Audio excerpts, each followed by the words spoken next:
Bleak House by Charles Dickens. Chapter 64. Esther's Narrative. Soon after I had that conversation with my guardian, he put a sealed paper in my hand one morning and said, "This is for next month, my dear." I found in it £200. I now began very quietly to make such preparations as I thought were necessary, regulating my purchases by my guardian's taste, which I knew very well, of course. I arranged my wardrobe to please him and hoped I should be highly successful.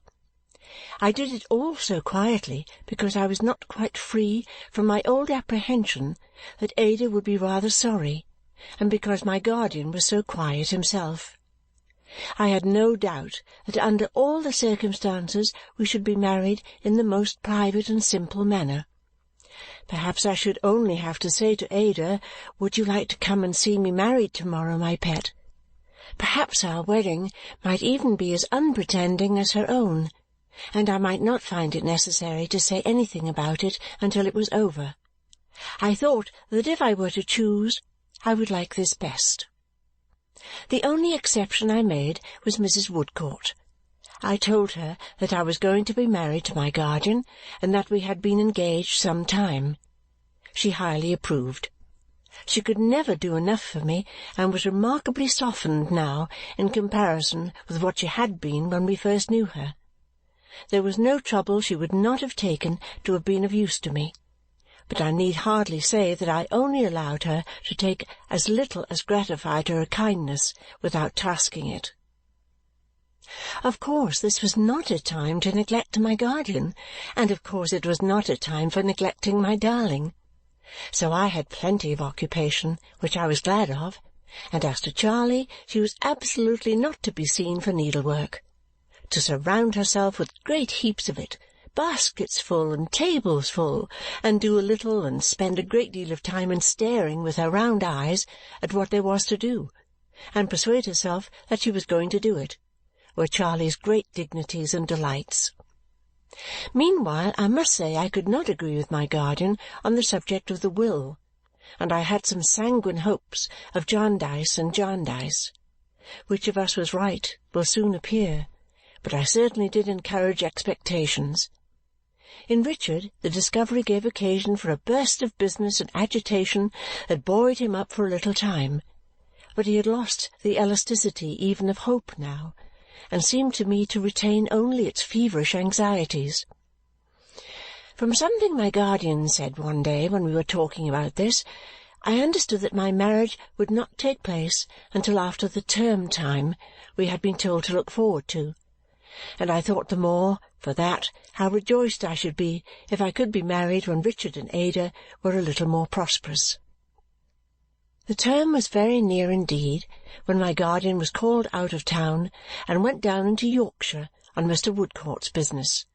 He had told me beforehand that his presence there would be necessary. I had just come in one night from my dear girl's, and was sitting in the midst of all my new clothes, looking at them all round me and thinking, when a letter from my guardian was brought to me. It asked me to join him in the country, and mentioned by what stage-coach my place was taken, and at what time in the morning I should have to leave town. It added in a postscript that I would not be many hours from Ada. I expected few things less than a journey at that time, but I was ready for it in half an hour, and set off as appointed early next morning.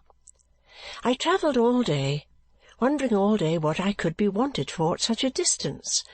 Now I thought it might be for this purpose, and now I thought it might be for that purpose. But I was never, never, never near the truth. It was night when I came to my journey's end and found my guardian waiting for me. This was a great relief, for towards evening I had begun to fear, the more so as his letter was a very short one, that he might be ill.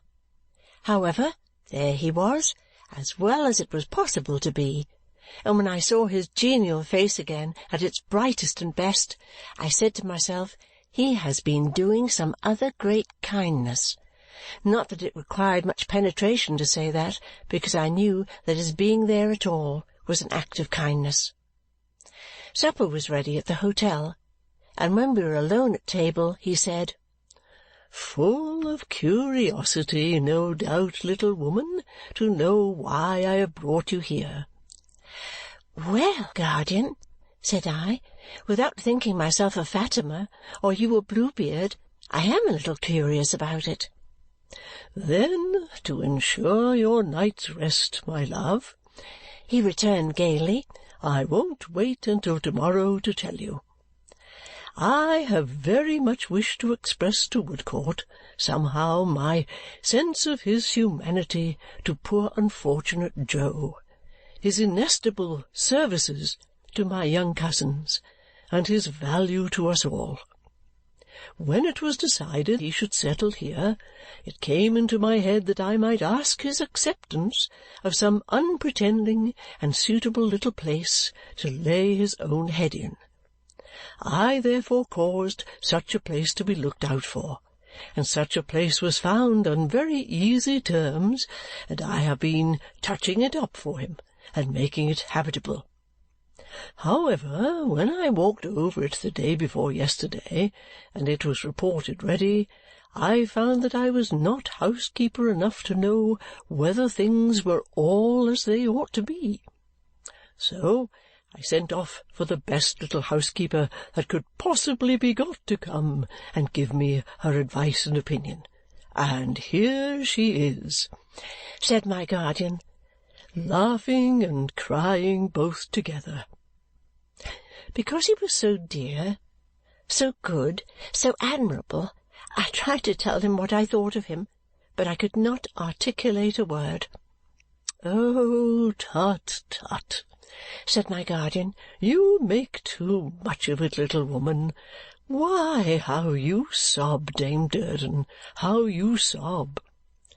"It is with exquisite pleasure, guardian, with a heart full of thanks." "Well, well," said he, "I am delighted that you approve. I thought you would. I meant it as a pleasant surprise for the little mistress of Bleak House." I kissed him and dried my eyes. "I know now," said I have seen this in your face a long while." "No, have you really, my dear?"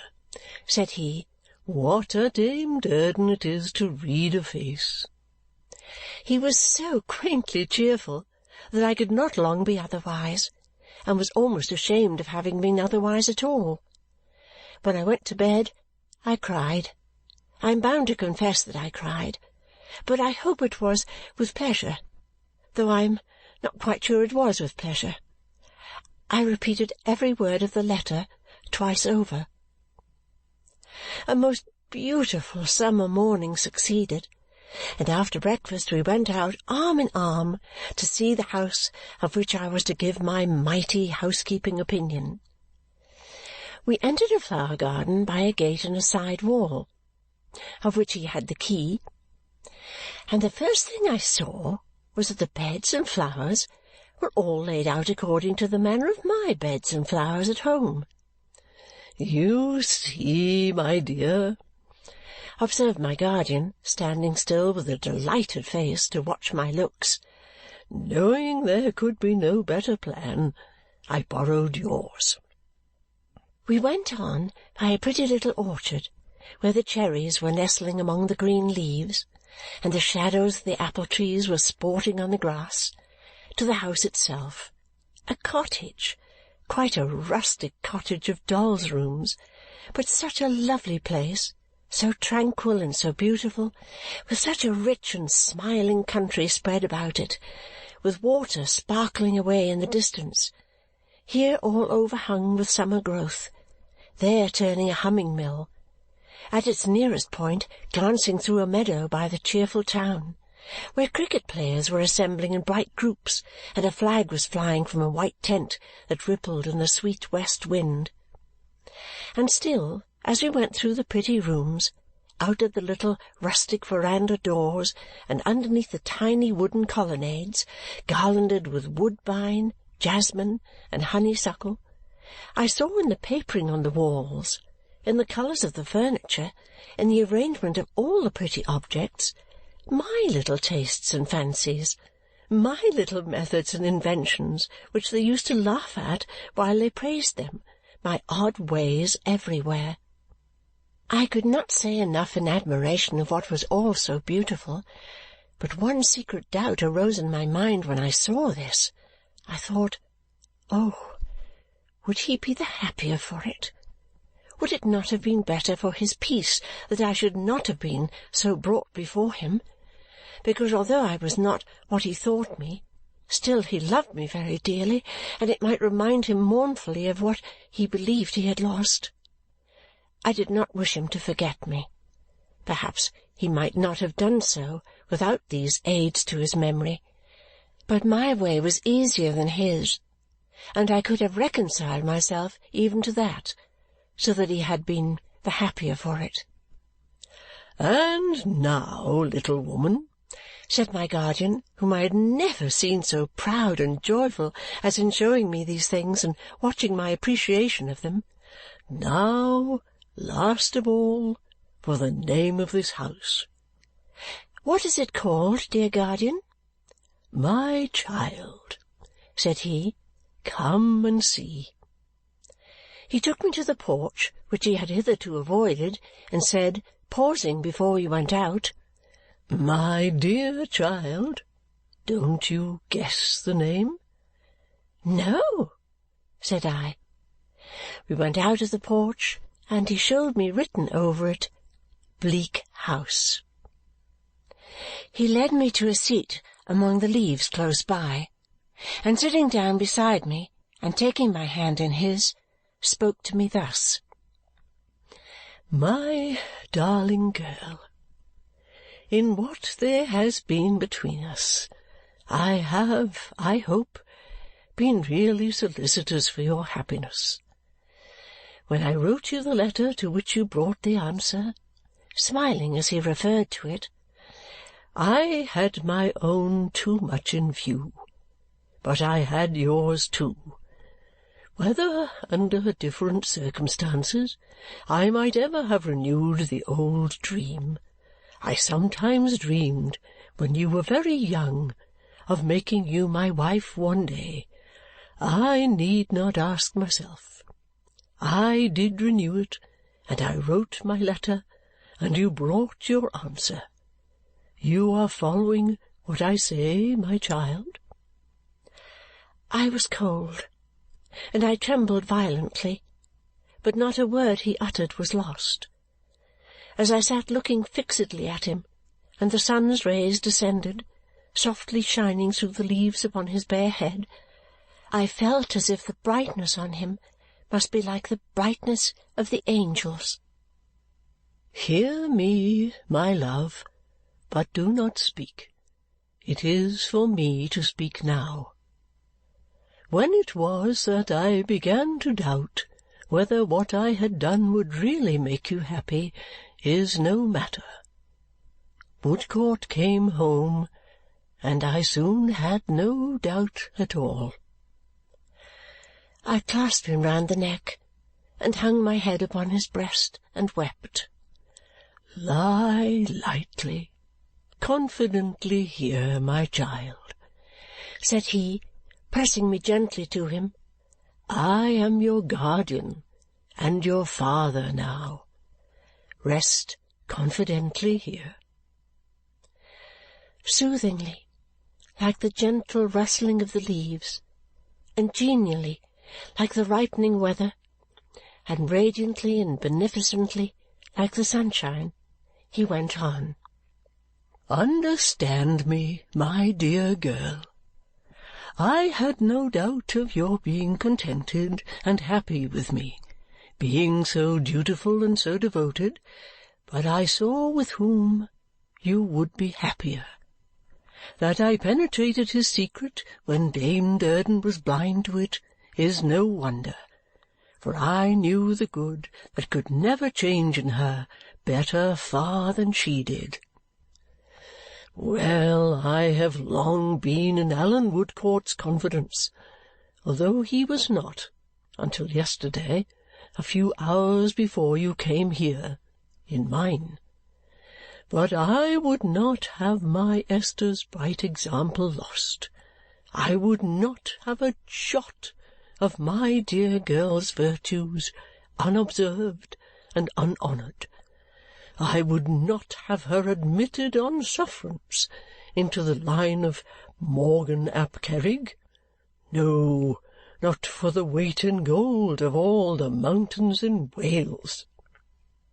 He stopped to kiss me on the forehead, and I sobbed and wept afresh, for I felt as if I could not bear the painful delight of his praise.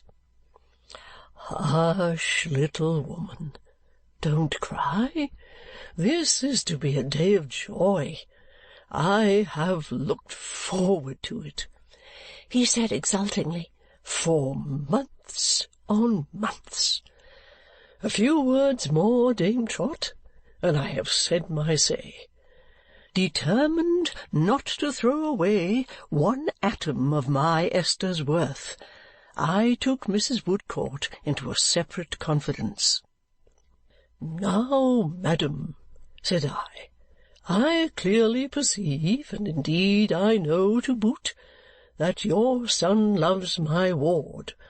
I am further very sure that my ward loves your son, but will sacrifice her love to a sense of duty and affection, and will sacrifice it so completely, so entirely, so religiously, that you should never suspect it, though you watched her night and day."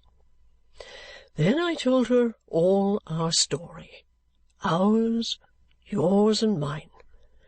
"Now, madam," said I, "come you knowing this, and live with us. Come you, and see my child from hour to hour. See what you see against her pedigree, which is this and this, for I scorned to mince it, and tell me what is the true legitimacy when you shall have quite made up your mind on that subject." "Why, honour to her old Welsh blood, my dear!" cried my guardian with enthusiasm. "I believe the heart it animates beats no less warmly, no less admiringly, no less lovingly towards Dame Durden than my own." He tenderly raised my head, and as I clung to him, kissed me in his old fatherly way again and again. What a light now on the protecting manner I had thought about! "One more last word. When Alan Woodcourt spoke to you, my dear, he spoke with my knowledge and consent, but I gave him no encouragement, not I, for these surprises were my great reward, and I was too miserly to part with a scrap of it. He was to come and tell me all that passed, and he did. I have no more to say. My dearest, Alan Woodcourt stood beside your father when he lay dead, stood beside your mother. This is Bleak House. This day I give this house its little mistress, and before God it is the brightest day in all my life." He rose and raised me with him. We were no longer alone. My husband, I have called him by that name full 7 happy years now, stood at my side.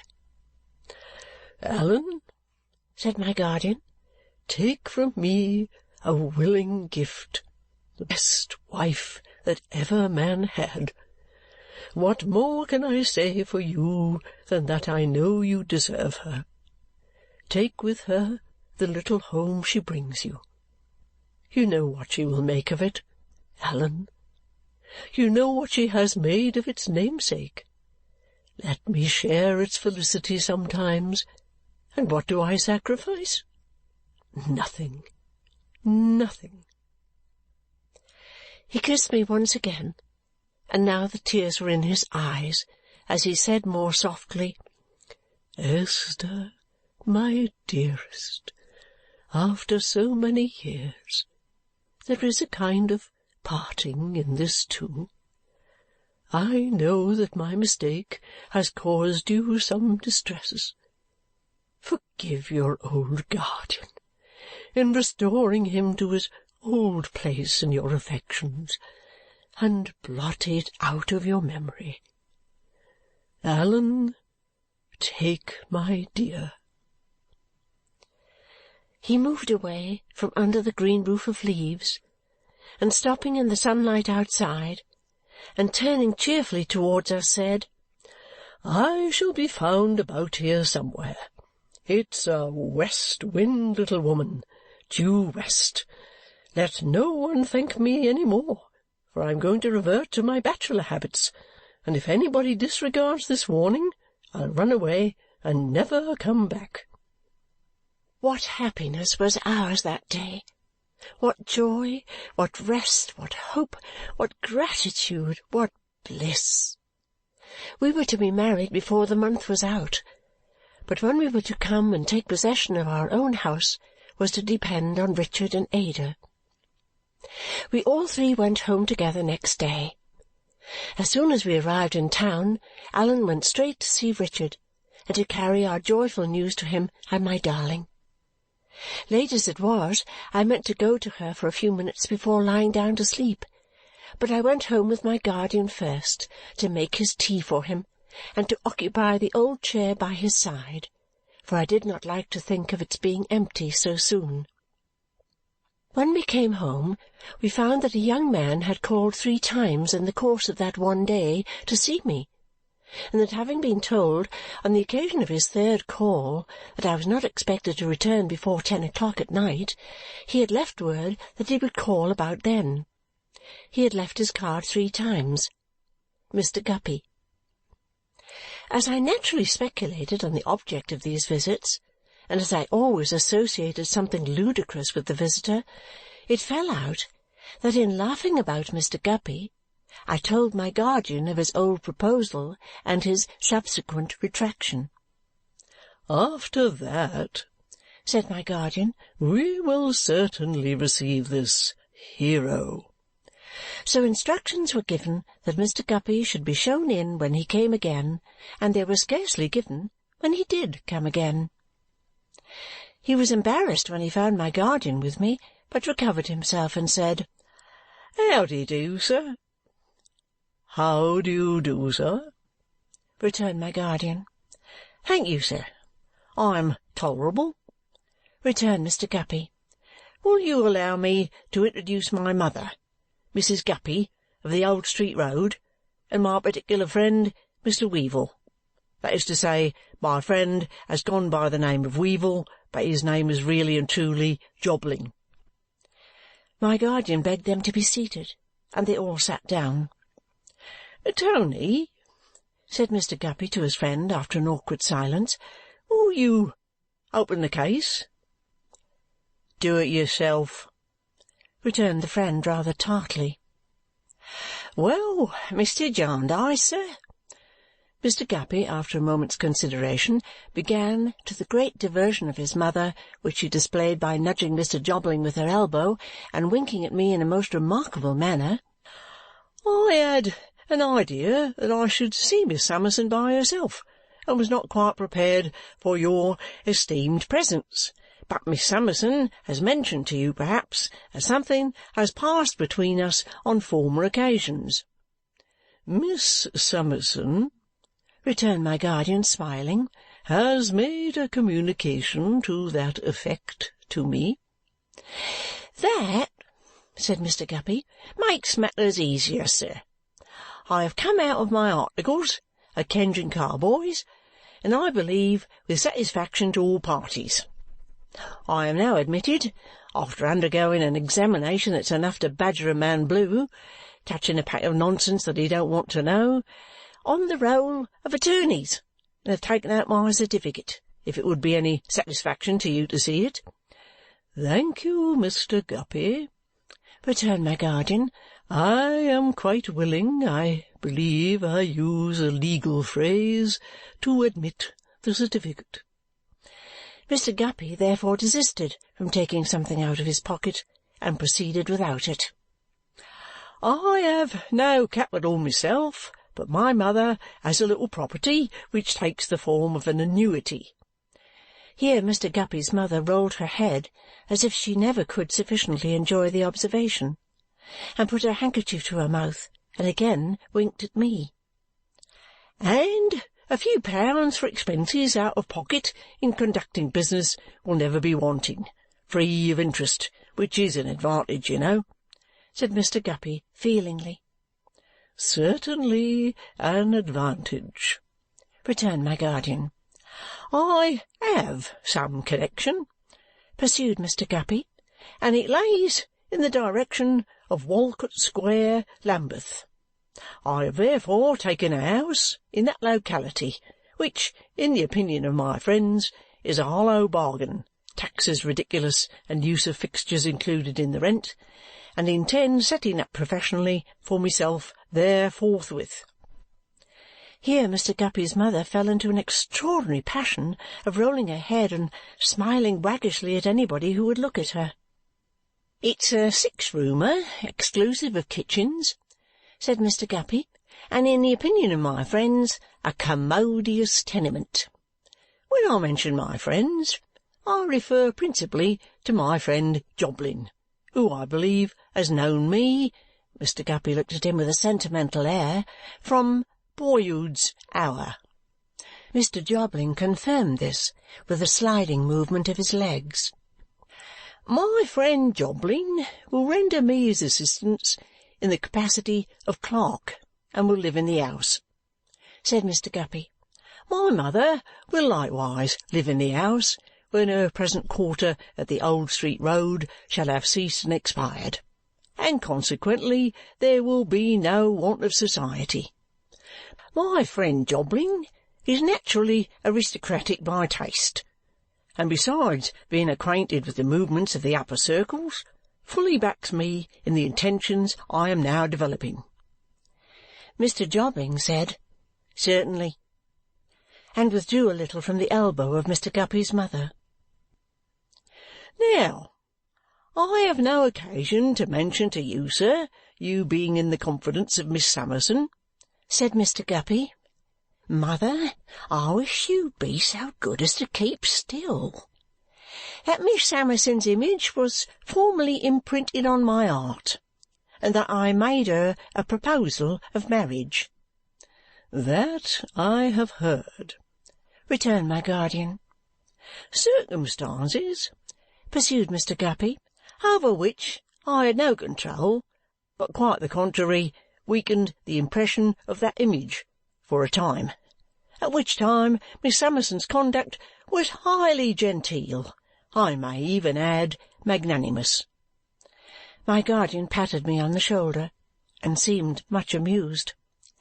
"Now, sir," said Mr. Guppy, "I have got into that state of mind myself that I wish for a reciprocity of magnanimous behaviour.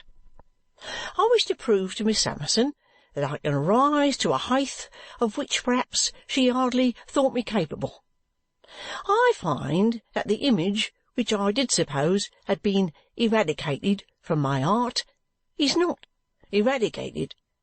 Its influence over me is still tremendous, and yielding to it, I am willing to overlook the circumstances over which none of us have had any control, and to renew those proposals to Miss Summerson which I had the honour to make at a former period. I beg to lay the house in Walcot Square, the business, and myself before Miss Summerson for her acceptance." "Very magnanimous indeed, sir," observed my guardian. "Well, sir," replied Mr. Guppy with candour, "my wish is to be magnanimous.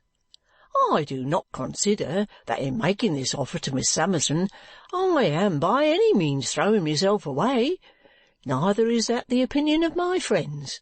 Still, there are circumstances which I submit may be taken into account as a set-off against any little drawbacks of mine, and so a fair and equitable balance arrived at."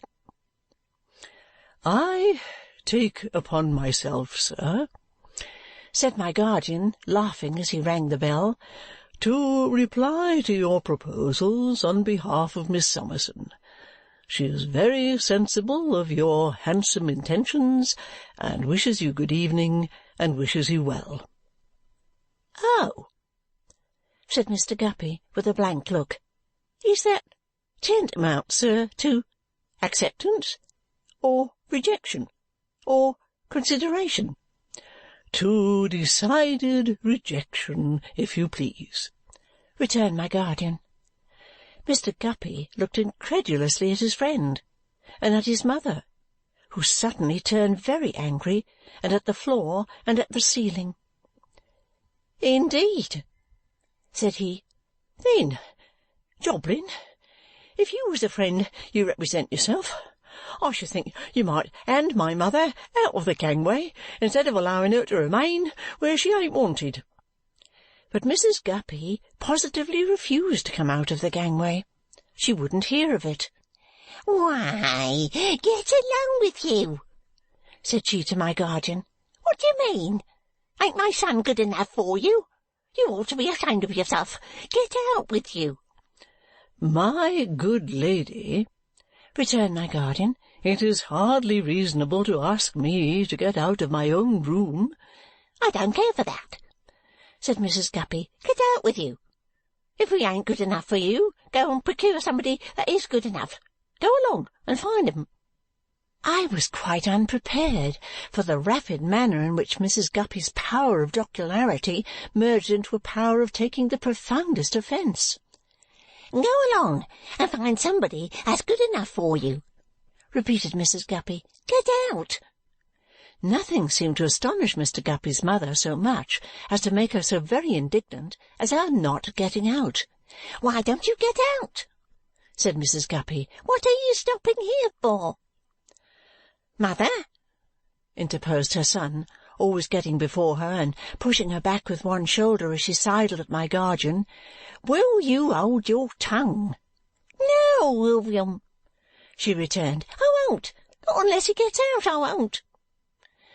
However, Mr. Guppy and Mr. Jobling together closed on Mr. Guppy's mother, who began to be quite abusive, and took her, very much against her will, downstairs, her voice rising a stair higher every time her figure got a stair lower, and insisting that we should immediately go and find somebody who was good enough for us, and above all things that we should get out. End of chapter 64.